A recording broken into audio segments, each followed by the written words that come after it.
Welcome to day 2 of fasting. Now, even though I think Tokyo Drift is an amazing subtitle, the rest of the world didn't seem to be on the same wavelength.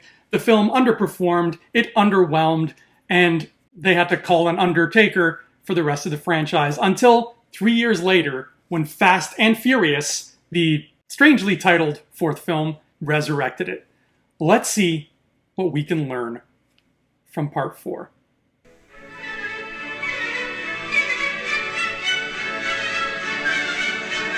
In the opening scene of Fast and Furious, we see Toretto, Letty, Han, and their crew trying to hijack a fuel tanker.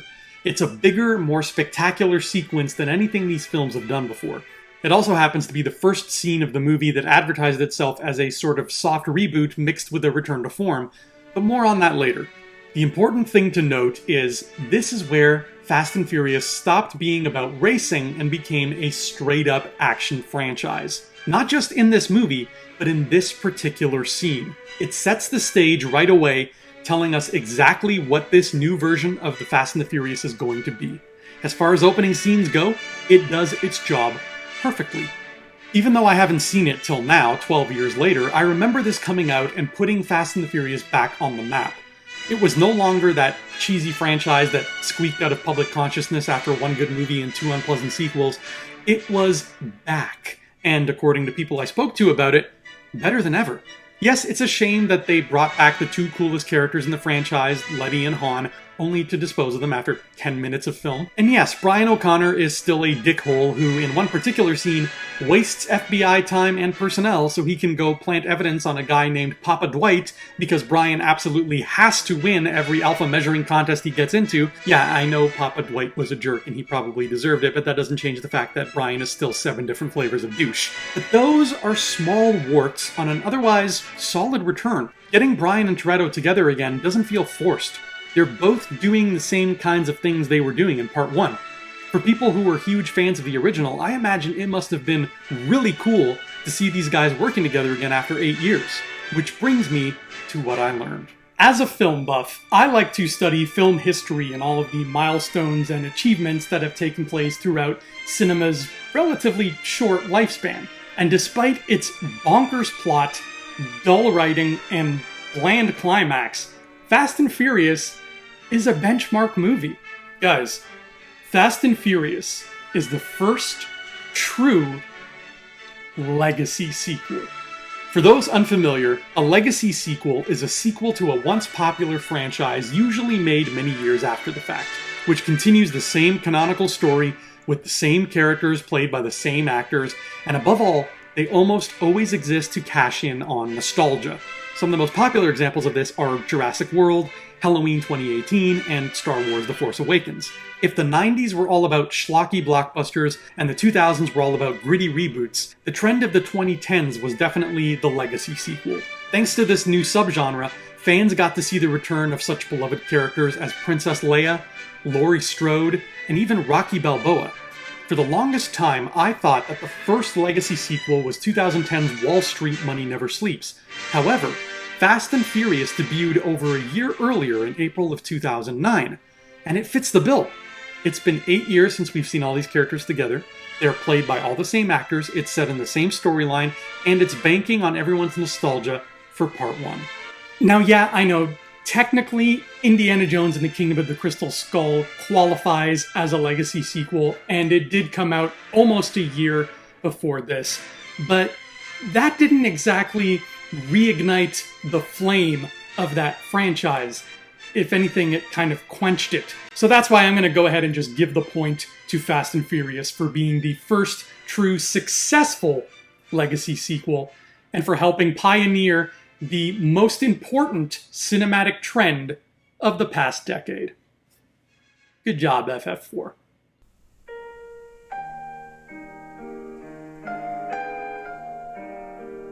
In an April 2011 interview, Adam Fogelson, chairman of Universal, said this: "The question putting Fast 5 and Fast 6 together for us was, can we take it out of being a pure car culture movie and into being a true action franchise in the spirit of those great heist films made 10 or 15 years ago? The heist films he's referring to are things like 2003's remake of The Italian Job or Steven Soderbergh's Ocean's trilogy. Ironically enough, Ocean's 11 premiered only a few months after the first Fast and the Furious, and the director of the Italian job, F. Gary Gray, would go on to direct The Fate of the Furious. It's like poetry. They rhyme. What I'm getting at is there was a clear effort made on Fast 5 by everyone involved to skew away from street racing movies and harken back to the classic heist picture. And they make that very apparent right off the bat with this poster.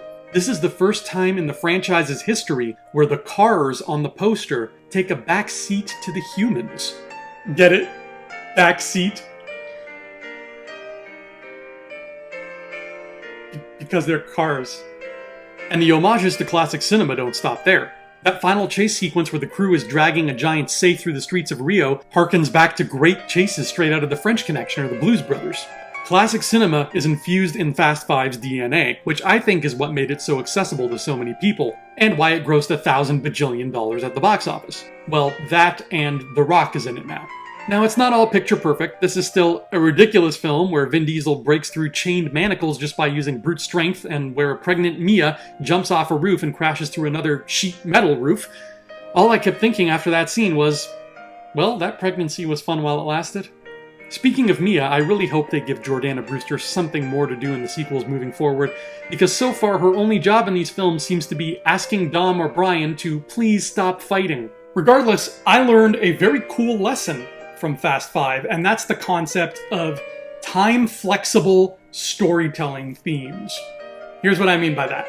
If you were to ask someone what genre Fast 5 is, they'd most likely tell you it's an action film, and they'd be right. But you know what else it is? It's a Western.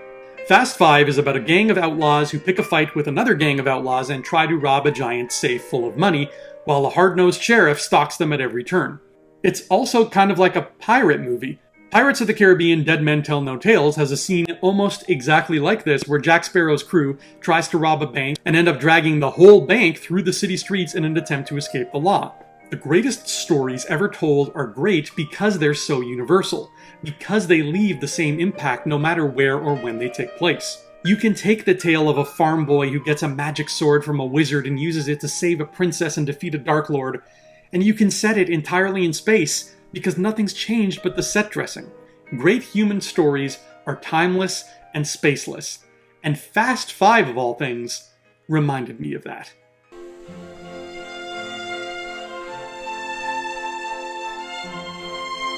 Okay, cards on the table. So far, this is my favorite one. We start off with a lost art. Opening credits. I know I'm an old geezer and my tastes are no longer in vogue, but I love when movies still take the time to have opening credits. It was exciting when Superman did it. It's exciting when James Bond and Halloween do it. Opening credits rule. We still have some of that alpha machismo hanging around, mostly between Vin Diesel and The Rock. That's the deal. Take it or leave it. Wasn't that hard to find you, Toretto? Wasn't hiding.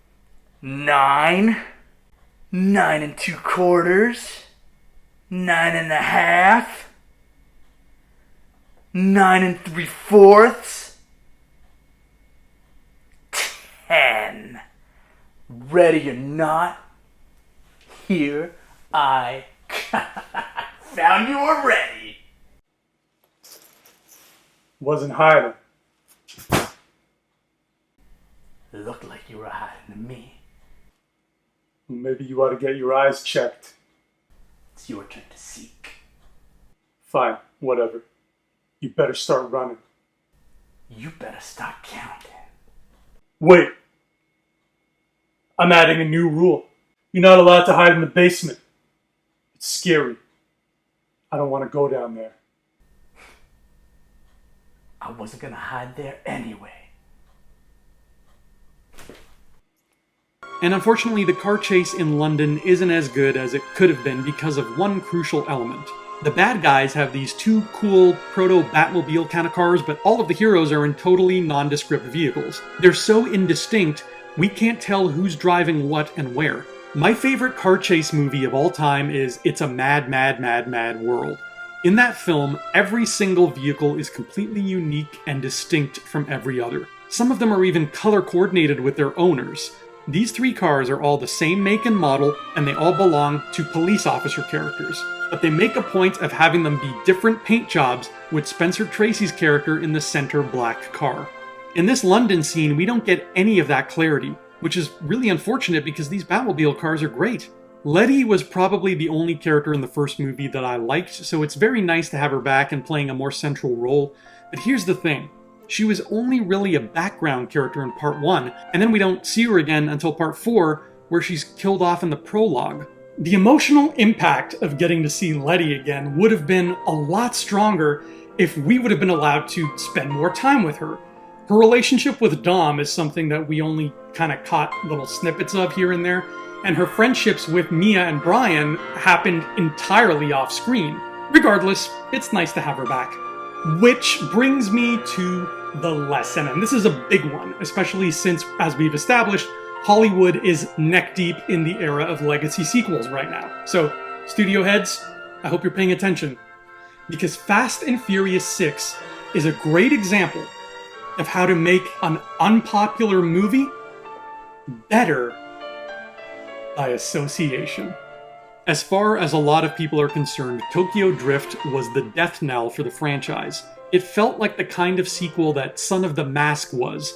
No returning characters, no returning plot lines, no reason to really exist except as a mad scramble to stay financially viable. Tokyo Drift left this IP pretty much dead in the water for 3 years before Fast and Furious 4 pulled it back up out of irrelevance. Now, it would be so easy to just ignore Tokyo Drift entirely, but instead, they chose the cooler approach by working it into the story. They spent the last 3 films building up the idea of Han going to Tokyo, where we know he will eventually die, to create a lingering sense of tension. And to top it all off, they rejigged the scene in a believable way to introduce a brand new villain. And just like that, Tokyo Drift instantly gets better.